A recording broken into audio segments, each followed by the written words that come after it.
প্রিয় শিক্ষার্থীরা, আশা করি তোমরা সবাই ভালো আছো, সুস্থ আছো। আমরা এর আগের লেকচারগুলোতে ষষ্ঠ অধ্যায় থেকে বিস্তারিত আলোচনা হয়েছে মহাকর্ষ কি, অভিকর্ষ কি, মহাকর্ষীয় সূত্র এবং অভিকর্ষজ ত্বরণ নিয়ে কিন্তু আমরা বিস্তারিত আলোচনা এর আগের দুই লেকচারে করেছি। তো আজকের যে লেকচার, এই লেকচারে পড়ব হচ্ছে আমরা মহাকর্ষীয় ক্ষেত্র, মহাকর্ষীয় প্রাবল্য এবং মহাকর্ষীয় বিভব। এই তিনটা টপিক নিয়ে আলোচনা হবে এবং এর উপর একটা সৃজনশীল প্রশ্ন আমরা সমাধান করব। আমাদের প্রথমে যে টপিকটা আসবে তা হচ্ছে মহাকর্ষীয় ক্ষেত্র বা gravitational field.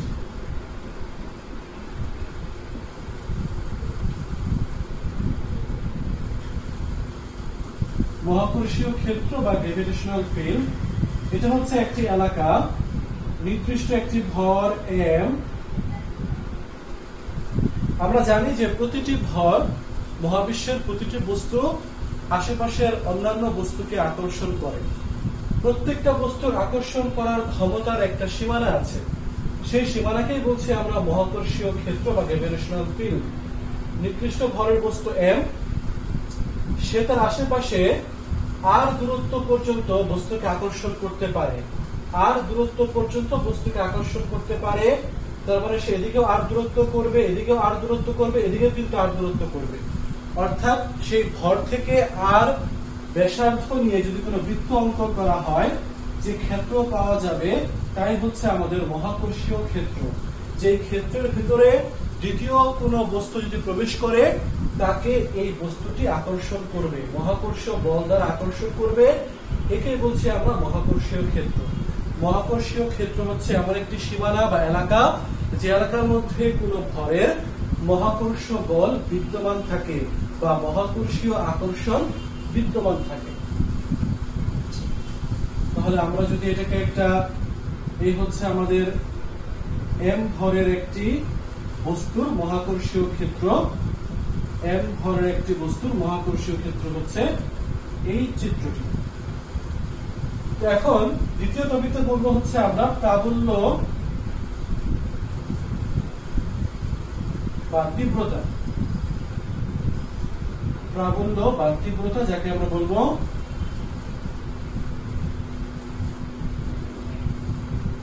Gravitational field intensity.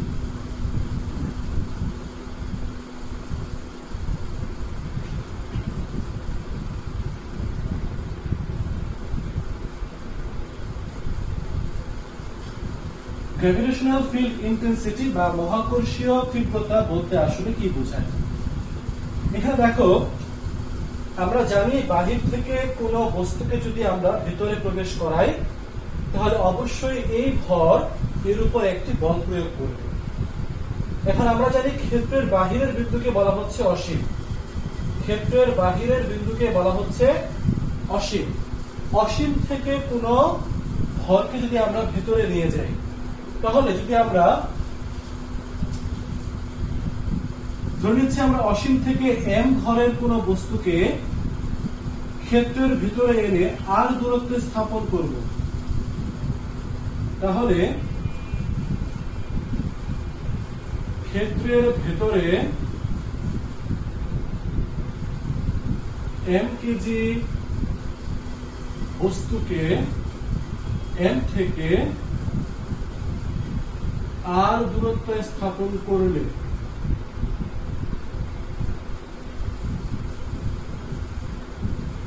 প্রযুক্ত বল, প্রযুক্ত বলটা কি হবে আমরা জানি F is equal to gmm divided by r square। তাহলে আমরা এখানে লিখতে পারি যে m কেজির উপর প্রযুক্ত বল F। যদি আমরা m কেজি কে না এনে যদি 1 কেজি ভরের বস্তুকে আনতাম, তাহলে 1 কেজির উপর প্রযুক্ত বল হতো F বাই m। এই যে 1 কেজি বস্তুর উপরে যে বলটা প্রযুক্ত হয় তাকে আমরা বলছি মহাকর্ষীয় প্রাবল্য বা তীব্রতা বা গ্র্যাভিটেশনাল ফিল্ড ইন্টেন্সিটি। অসীম থেকে 1 কেজি ভরের বস্তুকে মহাকর্ষীয় ক্ষেত্রের ভিতরে এনে স্থাপন করলে এর উপরে যে বল প্রয়োগ হয় তাকে মহাকর্ষীয় প্রাবল্য বা তীব্রতা বলে।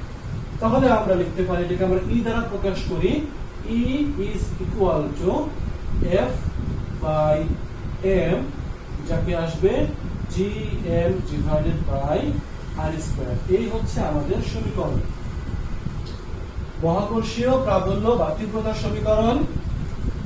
E is equal to gm by r square। প্রশ্ন হচ্ছে একক কি হবে? প্রাবল্যের একক, প্রাবল্যের একক অবশ্যই হবে Newton per kg, newton per kg. তাহলে মাত্রা সমীকরণটা কি আসবে?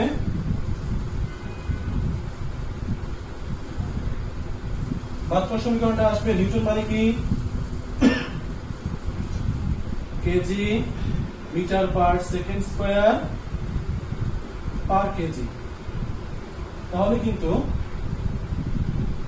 এখানে এটা হচ্ছে, এখান থেকে দেখো newton per kg, newton per kg হলে যেটা হচ্ছে KG metre per second square, per kg হলে কিন্তু কেজি কেজি কেটে গেল, তার মানে কিন্তু এল টি ইনভার্স 2, যা কার মাত্রা সমীকরণের সমান? যা হলো ত্বরণের মাত্রা সমীকরণের সমান। আচ্ছা, তার মানে প্রাবল্যের, মহাকর্ষীয় প্রাবল্যের মাত্রা সমীকরণ আমাদের স্বাভাবিক যে ত্বরণ, সেই ত্বরণের মাত্রা সমীকরণে কিন্তু সমান চলে আসে। কারণ আমরা জানি A is equal to F by M, আর এখানেও কি হচ্ছে? প্রাবল্য is equal to F by M। তাই বলে কিন্তু এমন নয় যে ত্বরণ এবং প্রাবল্য একই জিনিস, এমন কিন্তু নয়, কিন্তু ভিন্ন বিষয়। কিন্তু আমাদের মাত্রা এবং একক হয়তোবা একক, কিন্তু আমরা এটাকে যদিও মিটার পার সেকেন্ড স্কয়ারে লিখতে পারি, কিন্তু আমরা লিখবো না, কারণ যেহেতু রাশি দুটি এক নয়, এদের ইকুয়েশন, এদের সমীকরণটি সমান এবং মাত্রাও সমান, এককটাও হয়তো সমানই আসবে, কিন্তু আমরা বলার সময় কিন্তু বলবো প্রাবল্য হচ্ছে নিউটন পার কেজি।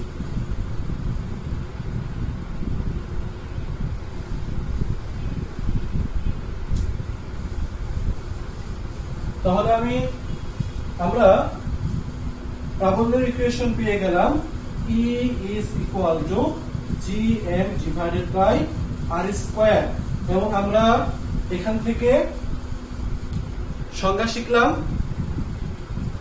1 কেজি ভরের কোনো বস্তুকে যদি অভিকর্ষ ক্ষেত্রের বাহির থেকে ভিতরে আনা হয়, তবে এর উপরে যে বল প্রয়োগ হবে সেই বলকে বলছি আমরা অভিকর্ষ প্রাবল্য বা মহাকর্ষীয় প্রাবল্য। এবং এই প্রাবল্য কিন্তু অবশ্যই ভেক্টর রাশি। আমরা যেহেতু E is equal to F by M, এই বল যেদিকে হবে প্রাবল্য কিন্তু সেদিকেই হবে। তার মানে প্রাবল্য অবশ্যই একটি ভেক্টর রাশি, যেহেতু এটা এক ধরনের বল, আর এই প্রাবল্যের দিক মহাকর্ষ বলের দিকের দিকেই হবে। প্রাবল্যের দিক কোন দিকে? প্রাবল্যের দিক মহাকর্ষ বলের দিকে, মহাকর্ষ বলের দিকে। সাধারণত যদি ক্ষেত্র হয়, আমরা জানি যে এখানে m ভরের বস্তু যে মহাকর্ষ বল হবে, তার সব বস্তু কিন্তু ভিতরের দিকে আনতে যাবে। তার মানে এখানে কিন্তু মূলত বোঝা যাচ্ছে প্রাবল্যের দিকটা আসলে ক্ষেত্রের ভিতরের দিকে হবে। যেহেতু এই m ভরের বস্তু সমস্ত বস্তু ভিতরে ঢুকলেই তাকে নিজের দিকে আকর্ষণ করবে, তার মানে প্রাবল্যের দিকটা হবে আসলে ক্ষেত্রের ভিতরের দিকে। এই ছিল আমাদের মহাকর্ষীয় প্রাবল্য এর দিক, সমীকরণ এবং একক। এখান থেকে আমার তৃতীয় যে টপিকটি আছে, সেই তৃতীয় টপিকটি হচ্ছে মহাকর্ষীয় বিভব।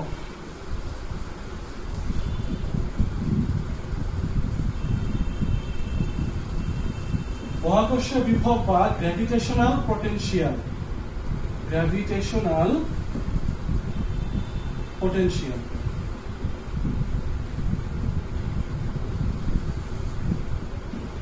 আমরা এর আগে ইলেকট্রিক পোটেনশিয়াল পড়েছি। সমস্ত বিভব বা পোটেনশিয়াল আসলে মূলত এক ধরনের কাজ। যেমন আমরা তড়িৎ বিভব পড়েছি, কোন একটা চার্জকে বর্তনীর এক প্রান্ত হতে অপর প্রান্ত বা অন্য কোনো বিন্দুতে ঘুরিয়ে আনতে যে পরিমাণ কাজ সম্পন্ন করতে হয় তাকে তড়িৎ বিভব বলে। বা তড়িৎ ক্ষেত্রের ভিতরে এক বিন্দু হতে আরেক বিন্দুতে কোনো চার্জ স্থানান্তর করতে যে কাজ করতে হয় তাকে বিভব পার্থক্য বলে। ঠিক তদ্রূপ গ্র্যাভিটেশনাল পটেনশিয়াল বা মহাকর্ষীয় বিভব কিন্তু একই। এই ছিল আমাদের একটি m ভরের বস্তু, m ভরের বস্তুর মহাকর্ষীয় ক্ষেত্র। অসীম থেকে আমরা যদি 1 কেজি ভরের বস্তুকে ভেতরে আনতে চাই, অসীম থেকে 1 কেজি ভরের বস্তু যদি আমরা কোন একটা ক্ষেত্রের ভিতরে আনতে চাই, যে পরিমাণ কাজ সম্পন্ন করতে হবে সেই কাজকে বলছি আমরা মহাকর্ষীয় বিভব। অসীম থেকে অর্থাৎ মহাকর্ষীয় ক্ষেত্রের বাহির থেকে 1 কেজি ভরের বস্তুকে ক্ষেত্রের ভিতরে এনে স্থাপন করতে যে পরিমাণ কাজ সম্পন্ন করতে হবে তাকে বলছি আমরা মহাকর্ষীয় বিভব। ধরি m কেজি ভরের বস্তুকে স্থাপন করতে w পরিমাণ কাজ করতে হয়, তাহলে 1 কেজি ভরের বস্তুকে স্থাপন করতে কাজ করতে হবে w by m। এই w by m, v is equal to w by m, এটাকে বলছি আমরা মহাকর্ষীয় বিভব। তাহলে এর একক কি হবে? একক হবে জুল পার কেজি। একক হবে জুল পার কেজি। তাহলে সংখ্যাটা আবার বলে দিচ্ছি, ক্ষেত্রের বাহির থেকে 1 কেজি ভরের বস্তুকে ভেতরে আনতে যে পরিমাণ কাজ করতে হবে তাকে বলছি আমরা মহাকর্ষীয় বিভব, যার একক হচ্ছে জুল পার কেজি। এখন এর মাত্রা সমীকরণটাও দেখে নিব আমরা, এর মাত্রা সমীকরণটা কি হবে। তাহলে v is equal to w by m। w মানে হচ্ছে f, s by হচ্ছে m, তার মানে হচ্ছে নিউটন মিটার পার হচ্ছে কেজি। যদি আমরা জুলকে ভেঙে দিই, এখানে কি হচ্ছে KG metre per second square into metre per হচ্ছে কেজি। কেজি কেজি কেটে গেলে কি থাকছে? Metre square per second square. তার মানে এটা আসলে হচ্ছে আমাদের মাত্রা সমীকরণটা হচ্ছে l স্কয়ার t মাইনাস 2। এই হচ্ছে আমাদের বিভবের মাত্রা সমীকরণ। আচ্ছা, আমরা তো জানি যে পটেনশিয়াল যেহেতু এক ধরনের কাজ এজন্য জুল পার কেজি, কিন্তু সমস্ত পটেনশিয়ালের একককে আমরা আসলে কি নামে বলি? ভোল্ট। তার মানে এখানে আসলে এই জুল পার কেজিকে আমরা ভি আকারে কিন্তু লিখতে পারি। এখানে মজার বিষয় হচ্ছে, দেখো মহাকর্ষীয় বিভবটাকে আমরা ক্যাপিটাল ভি দিয়ে প্রকাশ করছি এবং তার যে ইউনিট তাকেও কিন্তু আমরা ভি দ্বারা প্রকাশ করছি। এখানে রাশি এবং একক একই, যেটি একই অক্ষর দ্বারা ডিনোট করা হয় ভি এবং ভি। তবে মহাকর্ষীয় বিভবের একককে ভাঙলে জুল পার কেজি পাওয়া যাবে। তড়িৎ বিভবের ভোল্টকে ভাঙলে কিন্তু জুল পার কুলম্ব পাওয়া যাবে। তার মানে সমস্ত বিভবের একক যদিও ভোল্ট, কিন্তু সেই ভোল্টেজের ভিতরে কিন্তু ভিন্ন ভিন্ন একক লুকায়িত আছে। মহাকর্ষীয় বিভব যেহেতু ভর সংক্রান্ত, এটা জুল পার কেজি। তড়িৎ বিভব তা হচ্ছে চার্জ সংক্রান্ত, সেটা হচ্ছে জুল পার কুলম্ব। এখন আমরা আমাদের এখানে যেহেতু মহাকর্ষ বিকর্ষ অধ্যায়, আমরা এই যে কাজ, এই যে v is equal to w by m, এটাকে আমরা একটু সিম্পলিফাই করব। এখানে একটা বিষয় বলে রাখি যে আমাদের মহাকর্ষীয় বিভবের যে কাজের রাশিমালা তাকে ভাঙলে এই সম্পূর্ণ সূত্র আসবে এমন -gm ডিভাইডেড বাই r। অর্থাৎ যদি আমি কোনো m ভরের ক্ষেত্রের ভিতরে বাহির থেকে কোনো বস্তুকে r দূরত্বে স্থাপন করি, r দূরত্ব যদি আমি স্থাপন করি 1 কেজি ভরের বস্তুকে, তবে সেই বস্তুর বিভবটা হবে হচ্ছে সেই বিন্দুতে বিভক্ত হবে -gm বাই r। এখন একটা প্রশ্ন হলো, এই মাইনাসটা কেন? কারণ একটা সহজ প্রশ্ন হচ্ছে, এখানে কাজটা হচ্ছে মূলত বাহ্যিক বল দ্বারা সম্পূর্ণ কাজ। তড়িৎ মহাকর্ষীয় বিভবটা হচ্ছে 1 কেজি ভরের বস্তুকে ভেতরে আনতে বাহ্যিক বল দ্বারা কৃত কাজ। কিন্তু কথা হচ্ছে মহাকর্ষীয় বলটা তো আকর্ষণ ধর্মী। তার মানে কি? তার মানে এই বস্তু কিন্তু অটোমেটিক কিন্তু সে ভেতরে আসতে চাইবে। যেমন এই যে ডাস্টারটা, সে কিন্তু সব সময় পৃথিবীর কেন্দ্রের দিকে পড়তে চায়। তাকে যদি আমি আস্তে আস্তে যদি ভিতরের দিকে নামাই তাহলে কি দেখো আমি কিন্তু হাতের সাহায্যে বস্তুটাকে কিন্তু আমি নিচের দিকে নামাচ্ছি, কিন্তু হাতের উপরে যে বলটা, হাতের উপরে কিন্তু বল, এই বস্তুর ওজন নিচের দিকে, হাত দিয়ে প্রতিক্রিয়া বল দিচ্ছি কিন্তু উপরের দিকে। তার মানে আমি যে বাহ্যিক বল প্রয়োগ করতেছি সে বাহ্যিক বলটা কিন্তু আমার বস্তুর যে সরণ তার বিপরীত দিকে ক্রিয়াশীল। কারণ যেহেতু বস্তুকে আমি নামাচ্ছি, যেমন আমরা যখন কোনো বস্তুকে নিচের দিকে ছেড়ে দেই দড়ি দিয়ে বেঁধে, তখন কি করতে হয়, একটা টান কিন্তু উপরের দিকে রাখতে হয়। তাহলে বস্তু যদিও নিচের দিকে নামতেছে, সুতার টান কিন্তু উপরের দিকে থাকে। তার মানে আমি হাত দিয়ে কোনো বস্তুকে যদি পৃথিবীর দিকে আনি, মানে ক্ষেত্রের ভিতরের দিকে নিয়ে যাই, অথবা দড়ি দিয়ে বেঁধে যদি কোনো বস্তুকে আমি ক্ষেত্রের ভিতরের দিকে নিয়ে যাই, উভয় ক্ষেত্রে বাহ্যিক বল কিন্তু বস্তুর সরণের বিপরীত দিকে। তার মানে বলের ক্রিয়াকালের বিপরীত দিকে সরণ হচ্ছে, ফলে এই বিভবটা কিন্তু কাজটা কিন্তু ঋণাত্মক, এই জন্য বিভবটাও কি ঋণাত্মক। অর্থাৎ বাহ্যিক বল দ্বারা সম্পূর্ণ কাজটা এখানে নেগেটিভ, তাই গ্র্যাভিটেশনাল পোটেনশিয়ালটা আমার সর্বদা নেগেটিভ আসবে। কারণ সংজ্ঞার মধ্যে আছে 1 কেজি ভরের বস্তুকে মহাকর্ষীয় ক্ষেত্রের বাহির থেকে ভেতরে আনতে যে পরিমাণ কাজ সম্পন্ন করতে হয় তার দ্বারা, বাহ্যিক বল দ্বারা, তাকে বলছি আমরা মহাকর্ষীয় বিভব। আর সে বাহ্যিক বল, যেহেতু এখানে বলটা সর্বদা আকর্ষণধর্মী হবে, এজন্য বাহ্যিক বলটা কিন্তু উপরের দিকে রাখতে হয়।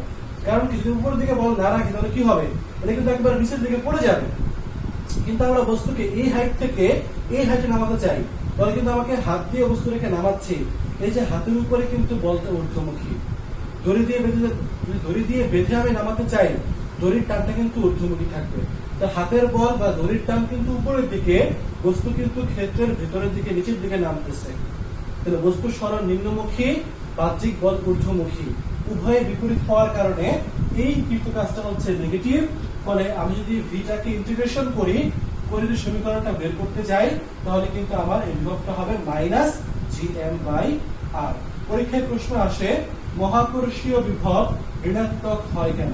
ব্যাখ্যা এখানে যে বাহ্যিক বলের বিপরীতে কাজ সম্পন্ন হয়, তাই মহাকর্ষীয় বিভবটি হচ্ছে ঋণাত্মক। এখন একটি বিষয় খেয়াল করো, আমরা E দেখলাম gm/r² হয়, আমরা কিন্তু লিখতে পারি E সমানুপাতিক 1/r², কারণ g ধ্রুবক, বস্তুর ভরও কিন্তু ধ্রুবক। তো আমরা পৃথিবী কল্পনা করি, তাহলে পৃথিবী কল্পনা করলে কিন্তু দেখা যাচ্ছে এ হচ্ছে পৃথিবীর ভর m, এখান থেকে হচ্ছে আমার ধরেছি এটা হচ্ছে ক্ষেত্র পুরাটার সাথে, এটা হচ্ছে আমাদের ভর। তার মানে কি দেখো, দূরত্ব যত বেশি হবে তত প্রাবল্য কিন্তু কম হবে, এবং বর্গ অনুপাতে যদি দূরত্ব আমি দ্বিগুণ করি তাহলে প্রাবল্য হয়ে যাবে আমাদের 1/4। ঠিক এরকম যদি আমরা দূরত্ব অর্ধেক করে ফেলি তাহলে প্রাবল্য কিন্তু হয়ে যাবে আমার প্রায় 4 গুণ। এই হচ্ছে আমাদের সম্পর্ক। আর এখানকার সম্পর্কটা হচ্ছে V is proportional to 1/r। আচ্ছা, এখানে দেখো একটা জিনিস খেয়াল করো যে মাইনাস যে চিহ্ন, এই মাইনাস চিহ্ন দ্বারা আসলে কি বোঝাচ্ছে দেখো, এখানে এই হচ্ছে আমাদের পৃথিবী। তার মানে কি, এই ইকুয়েশনটার মধ্যে r এর মান যত বেশি হবে v এর মান তত, মাইনাসটা বাদ দিচ্ছি আমরা, r এর মান যত বেশি হবে v এর মান তত কম হবে। ধরে নিচ্ছি এখানে হচ্ছে 70, এখানে হচ্ছে 80, কারণ r কম মান বেশি, এখানে হচ্ছে আমার 100। আচ্ছা, এখানে ধরে নিচ্ছে আমি 100, আর এখানে ধরে নিচ্ছে আমি 200। দেখো সমীকরণ থেকে কথা বলছে আর এখানে বেশি, v এর মান কম, আর এখানে কম, v এর মান একটু বেশি, এখানে আর আরো কম, দূরত্বটা আরো কম, ফলে v এর মানটা আরো বেশি। কিন্তু সামনে কি আছে, একটা মাইনাস, তার মানে এটা হচ্ছে -70, এটা হচ্ছে -100, এটা হচ্ছে -200। তার মানে যত আমি পৃথিবীর দিকে আসলাম তত কিন্তু মানটা ঋণাত্মক হচ্ছে। ক্ষেত্র থেকে যত ভেতরে ঢুকতেছে তত বিভবের মানটা কিন্তু আস্তে আস্তে মাইনাস হচ্ছে, মানে কি আস্তে আস্তে কিন্তু কমতেছে। আমরা জানি -70 is greater than -100, -100 is greater than -200। তার মানে বিভবের মান যত ভেতরে ঢুকবো তত আস্তে আস্তে কমতে থাকে, এবং এই বিভবের সর্বোচ্চ মান হচ্ছে 0। সর্বোচ্চ মান 0। এটা কোথায় পাওয়া যাবে? অসীমে, অর্থাৎ ক্ষেত্রের বাহিরে। মহাকর্ষ ক্ষেত্রের বাহিরে অসীম দূরত্বে সর্বোচ্চ বিভব পাওয়া যায়, যার মান হচ্ছে 0। এরপর যত ভেতরে ঢুকবো তত কিন্তু মানটা মাইনাস আকারে বাড়তে থাকবে, -70, -100, -200 এরকম। তার মানে মহাকর্ষ বিভবের মান ক্ষেত্রের ভিতরে ঢুকলে ধীরে ধীরে কমতে থাকে, আস্তে আস্তে কি হয়? ঋণাত্মক হতে থাকে। এবং আমরা জানি সব সময় বস্তুগুলো হায়ার পটেনশিয়াল থেকে লোয়ার পটেনশিয়ালের দিকে নেমে আসে। তাহলে আমরা যখন কোনো বস্তুকে উপর থেকে ছেড়ে দেই, সেই বস্তু কিন্তু নিচের দিকেই পড়ে, কারণ উপরে হচ্ছে -70 বিভবটা বেশি, আর হচ্ছে -100 বিভবটা ছোট। এই জন্য পৃথিবীর মধ্যে যখনই কোনো বস্তু প্রবেশ করে তখন সেই বস্তু কিন্তু ভূপৃষ্ঠের দিকে তীব্র বেগে কিন্তু নেমে আসতে থাকে, কারণ ভূপৃষ্ঠ থেকে যত উপরে যাব তত বিভব বাড়ে, যত কাছে আসবো তত বিভব কমে। এবং এই সর্বোচ্চ মানটা হচ্ছে 0, যে মানটা পাওয়া যায় হচ্ছে অসীমে। কারণ যদি আমরা আর কে অসীম বসাই তাহলে -gm/অসীম ইজ ইকুয়াল টু 0। এই ছিল আমাদের মহাকর্ষীয় বিভবের একটা বিষয়, যে মহাকর্ষীয় বিভবের সর্বোচ্চ মান হয় অসীমে, যা হচ্ছে 0। এরপরে যত ভিতরে ঢুকবো তত আস্তে আস্তে মানটা ঋণাত্মক হতে থাকে, মানে হচ্ছে আস্তে আস্তে মানটা কমতে থাকে।